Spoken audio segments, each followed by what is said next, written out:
30 30-kilometer long dam in the Gulf of Khambat. To store 25% of the average annual surface water resource, constructing 30-kilometer long dam across the Gulf of Khambat, the reservoir will store 10 billion cubic meters of surface water and will be the world's largest freshwater reservoir in sea. The number of justifications. Convert the seawater into freshwater. Freshwater, yes. Justification is that every year 38 billion cubic meters of average surface water is available in the state. However, state has storage of 20.48 BCM, which is more than 10% of India's total storage capacity, incidentally. The Gujarat, a relatively small state relative to India, has more 10% of the storage capacity. There is no suitable site to land in, etc. And so they want to do it in Gulf and harvest water of 12 rivers: Narmada, Dhadar, Mahi, Sabarmati, and some of the rivers of Saurashtra. Again, I will not go into the details of it, but there are a lot of issues related to the project. Actually, there are questions of viability. And when the project came up for the terms of reference clearance before the expert appraisal committee of the Ministry of Environment in September 2010, they refused to give clearance to it.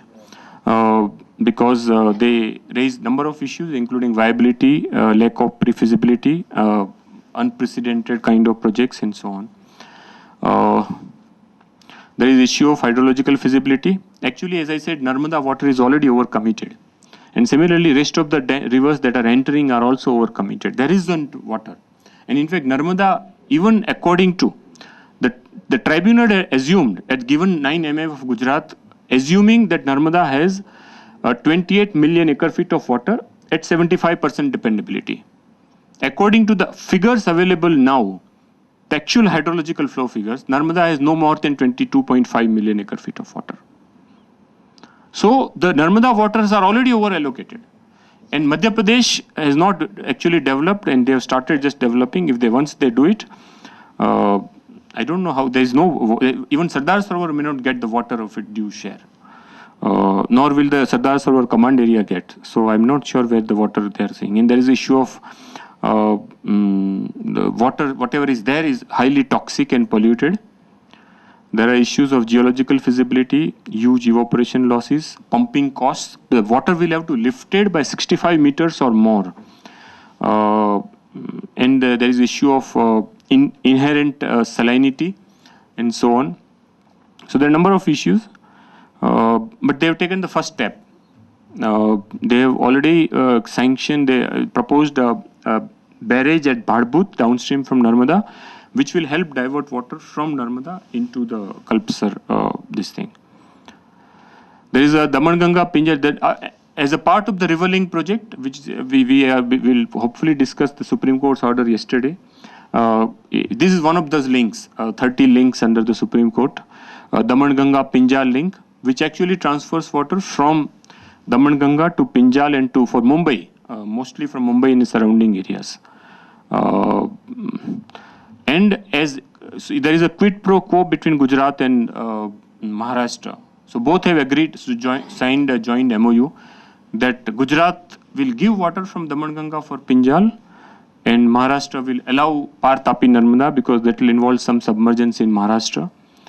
So this proposes to take water from Par to Tapi and then to Narmada and then onwards to, supposed to be again, another project for Kutch and Saurashtra. So this is again being made in the name of Kutch and Saurashtra. But if you look at the project either on NWDA website or the Ministry of Water Resources feasibility study or any of the Gujarat reports, it doesn't mention where it will go into Kutch and Saurashtra, how it will go, when it will go, but it says it will go into Narmada. So again, Narmada and then central Gujarat will get water, additional water. If at all this comes up, but there is a protest going on. Anyway. In January 2001, there was a 7-day yatra. People of Par, Nar, Adivasi Sangathan, they have formed a network of 208 network, and they have used this to spread their word. They went into 50 villages and held public meetings. They were of course not allowed to have meetings at number of places, but there is an opposition building up. This is about the Par, Tapi, Narmada, some figures I will not go into. A number of issues about interlinking of rivers, but again, this is not specifically about the Gujarat, so I'll just skip this now. But I mean, interlinking talks about taking water from a Par to Tapi. And what happens that Tapi itself is flooded in monsoon, and so is Narmada. Similarly, Mumbai will get water from Damanganga. But Mumbai, when it experiences floods like 2006, what will happen? These are just some innocent questions some people have been raising. There is the issue of pollution. Gujarat is a very industrially developed state and also still fast developing state. And there is a golden corridor in Gujarat stretching from Vapi in Valsad in South Gujarat to almost extending up to Mehsana in North Gujarat, but just falling short of Mehsana. That is called Golden Corridor because that's a huge industrial estate development in that area. And there are very serious water problem. India's worst toxic hotspots are in these areas. There are very large number of chemical units. And there are some non-government organizations raising a lot of issues about it. Even Jairam Ramesh stopped development at 3 places. He said there will be no further clearances when he was environment minister. That because these are so toxic and there is no effluent treatment happening, they are all releasing water into the rivers and then into the sea. Some of them directly into the sea. So he stopped all further clearances, and he threatened actually that even existing permissions will be withdrawn. But similar things actually happened when Kirpal was Chief Justice of Gujarat High Court in 1990s. And he actually stopped a lot of industrial activity. Justice Kirpal, he went on to become Chief Justice for India later on. Lo and behold, a lot of industries were closed down. But within 6 to 8 months, all of them restarted without any change in the situation. This similar thing is now happening. There are a number of signs of how severe this thing. For example, in the Damanganga area around Vapi, there was a assessment which said that it contained 347% more COD, 432% higher TDS, 196% higher ammonical nitrogen, serious health hazard, then compared to which were supposed to be the Gujarat Pollution Control Board norms, which are also very diluted norms. They don't have a comprehensive holistic norms. But even compared to that, this was the situation according to CPCB reports. And there are other figures. For example, effluents dumped in the Sabarmati from industrial estates in Vatwa, Odhav, Narol, Naroda around Ahmedabad were found to be alarmingly toxic. 2,926% more of chemical oxygen demand.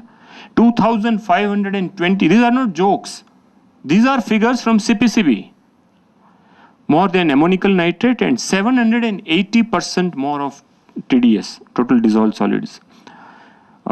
Same situation around Vadodara. They are dumping into the Mahi and into the sea. Amla Khadi, which is near Ankleshwar.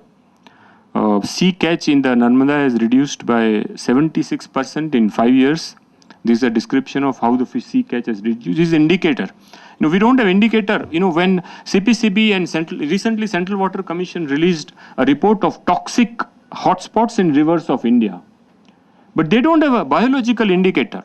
They look at only COD, BOD or some such TDS norms. But one of the indicators can be what kind of fish exist, which can be biological indicator, actually living river. But we have no indicator which the government uses for describing a living river. It's only those BOD, COD kind of this thing. But this is an indicator of how the specific fish catch has declined in just 5 years. This is a picture of Amla Khadi, one of the most polluted creek of the India, according to Central Pollution Control Board. This is really very polluted. In fact, you can't stand near that if you are not used to it. It is so inhaling. There's so many toxic gases coming out of water. Where is that? This is near Ankleshwar, on the banks of Narmada, downstream from Sardar Sarovar. Because Narmada stops the water, diverts, at least in the non-monsoon months, all the water into the canals. So there is no water in the downstream in the non-monsoon months.